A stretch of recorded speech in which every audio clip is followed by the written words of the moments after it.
ดอมกาเสียดายเด้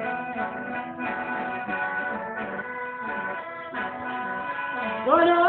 งหมอกแค่นั้นชวนว่าไอ้สู้ไก่ตาหน้าไก่ตาคือผักไว้ดอมเนี่ยงัวเพิ่นเข้าหมู่หลายแล้วได้ตาหายเอ้ยคอยเพิ่นเข้าหมู่ร้อยตาคอยส่องบ่เห็นเสียใจเด้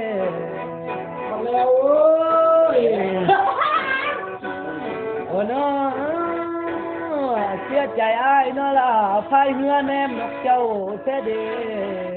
อย่าป้าพวกบ่คงละซอย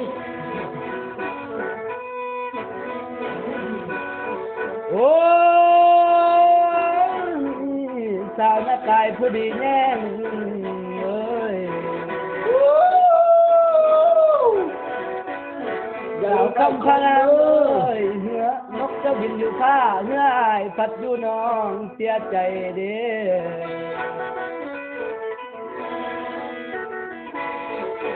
มื้อนี้หมอเสลำเที่ยวทางมาพบน้ำบ่ได้อาบเต็มใจเสียใจเด้แฟนเอ้ยคนคงเลยเดี๋ยวเราไว้คิดเด้อน้องล่ะเพราะอาจารย์นี่คือด้านขาไม่ก่อไฟบ่มีน้ำนี่เด้นกขันมาแล้วข้าน้อยพันหลวงไหลไม่จันนี่ไก่ถ้วยเมื่อพายไก่ทอนกคอนี่จากแมวพันให้ต่อหนูปูแดงนี่ไก่ของทำดองอาจารย์แ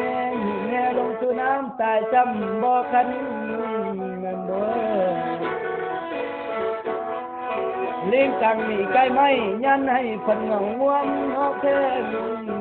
เอ้ยเจ้าหน้ากายผู้ดีแน่งเอ้ยถ้าได้หมอเสลำนี่นอล่ะเห็นมาได้อยู่ห่วงน้องตายแล้วก็ยามันนั่นเด้อสบายมันเล่นๆกันได้เจ้าผู้เจ้านะมันไม่นาน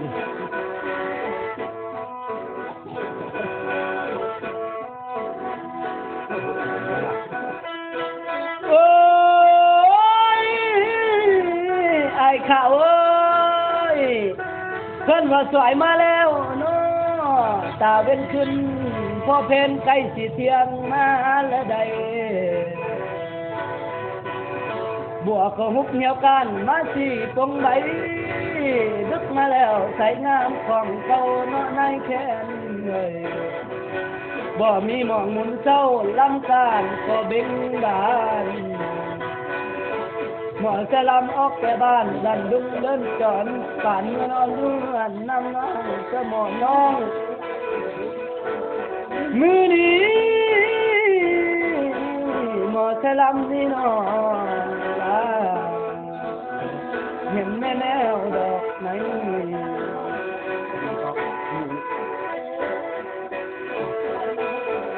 เห็นแม่แนวดอกไม้กะแม่นดอกกระแดงสาละนะบ้านได้แรงเต้นนะบ้านก็บ้านอยู่เลยแม่ก็เข้าชอบชมเด้อ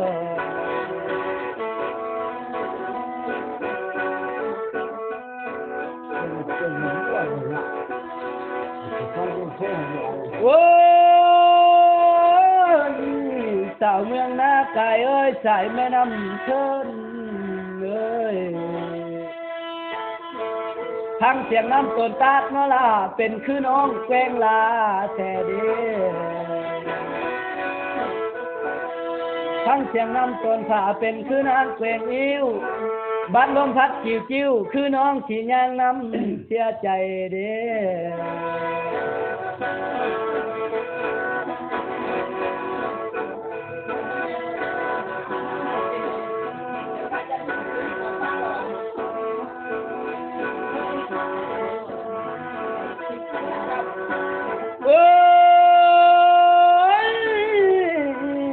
สาวคำพนัง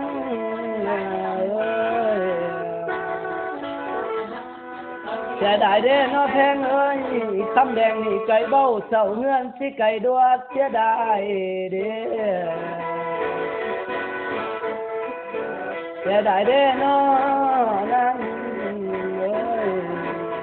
จิกหนวดไก่กะสาลาลาเต้าคืนเสียดายเด้หลวงพื้นนี่ไก่หมอขอท่านไก่เชื่อคำเชื่อเป็นมาคอนให้นอนให้อยู่ผู้เดียว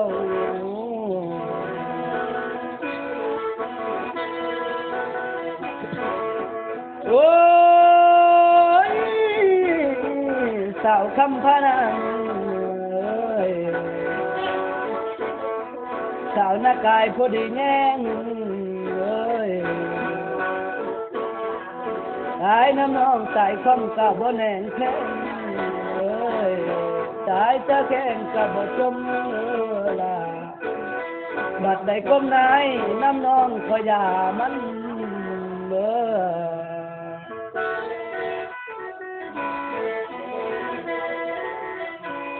โอ้สาวคำพนังเอ้ยเสียดายเด้น้ำหมดพวกผู้สร้างใจเสียดายเด้เอาเกิน ขึ้นมานั่งบอกพวกไปไม่ขัดตัวนัวเสียดายเด้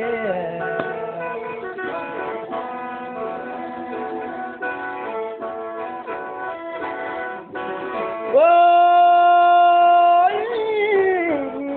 สาวคำพนัง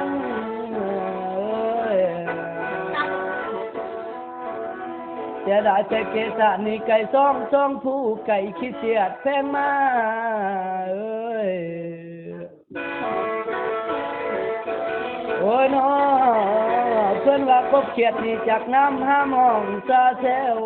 เสียดายเด้แม่พงนี่ก็ยาวสาวหน้ากายยังให้หุ่นลายคอยสามกดอนไก่มังงิวห้าแม่นมากกระเบาเบ้อบัดนกเขานี่ไก่เข้าเตี้ยวใจเว้นจากลำบากเด้แพงมาเอ้ยหมอสลัมนี่จากเจ้าเฮาคือเขาขาดแรงนี่เด้ยามมันแซงไก่มันเท่าสาวห้ามสิไก่เบานี่ละนะน้องบอกคิดว่าเถึงง่ายส่วนสิตายบัดมัวควายนี่ก็หญ้าบาคันไก่เกิบมักเบิกนี่จักต้นคนยังไงอยากกินอินทมนี่ไก่ถามนุ่มมาลาไก่คู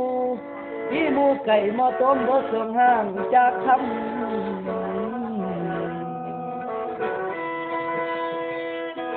พักเลย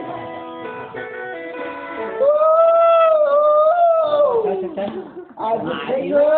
ยว่าผ่านกันสั้นมาเลยก็คุณรู้มาเลยเดี๋ยวมาทำเต็มต้องไปเอาชอบที่ก้อนจมูกมันให้จะได้โทรศัพท์มันให้มาทำเต็มเลยเอาเปียกเข้ามาเท้าดิครับเบิกเปิ้ลคุณรู้เต็มแล้วขอใบเลยเป็นแม่มาคนไหนทุกเลยมันฟ้าบันทึกระบบปิดไว้ค่ะมันกับเงียบเชียงคือทางโฆษณาแล้วขอใบเจอได้นี่ได้เป้าเลยแบบนี้เป้าเลยแบบนี้เป้าเลยไม่ลำนะเอาเปิ้ลได้นะแหมบ่เผาแล้วล่ะบ่ได้เผาเลยจมูกบ่นี่ความไม่คงโอ้โหดังเอาบ่ทำความไม่เลี้ยงเลี้ยงตายถึงเมื่อตาบ่ละ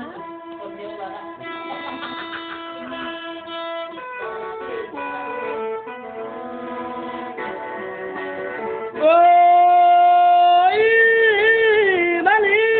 เพิ่นมาสู่ละเราของกินเมาผัดใหญ่มวนลาคนเด้อเพิ่นว่ามวนพร้อมชาวบ้านอุปถาเอาอาป้าทั้งยายหญ้าเขาสู่เก่าเจ้าบาเฒ่าสิสังลาก่อนเด้อลาทั้งขันหมากน้อยสามารถขุนครอง ทั้งเครื่องครูแอดปูนยาแก้วหมอแค้นพร้อมหมอซอพร้อมปีมาเทื่อนี้ขอได้บุญอีหลีขอได้เกิดสู่ห้องเมืองคาบอนบุญน้าขอดีคนขอได้กินของทิดแก้วทิมพระสอดเมืองขอได้กินของทิศกลางก็ใจเย็นจ้อยเราขอให้คอยไว้หน้าผิวคำย้อยยังท่านผู้พังเอ้ยเหมือนดังคมวัดไว้พระอินทร์เต็มเต็งสอนแม่สอนย้ำนี้เมื่อยเสลาเพิ่งป่าคนเพิ่งเสลาต้นมักตกมีจากการผ่านย่องทำเสียงเสียงเงียนม้วนขอละส่วงน้ำส่วงห่วมปองมักคล้องนี่จักตัวไอ้สีสังลาก่อนเด้อ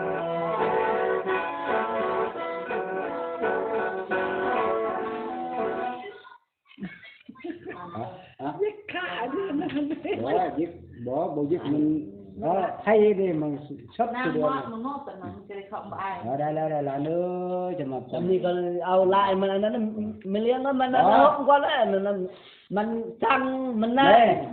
บ่ลุงลาเนี่ย ไอ้เราลำเราเดียวมันก็ยังพังได้ชอบมาลำกันนี่ บ่เนาะ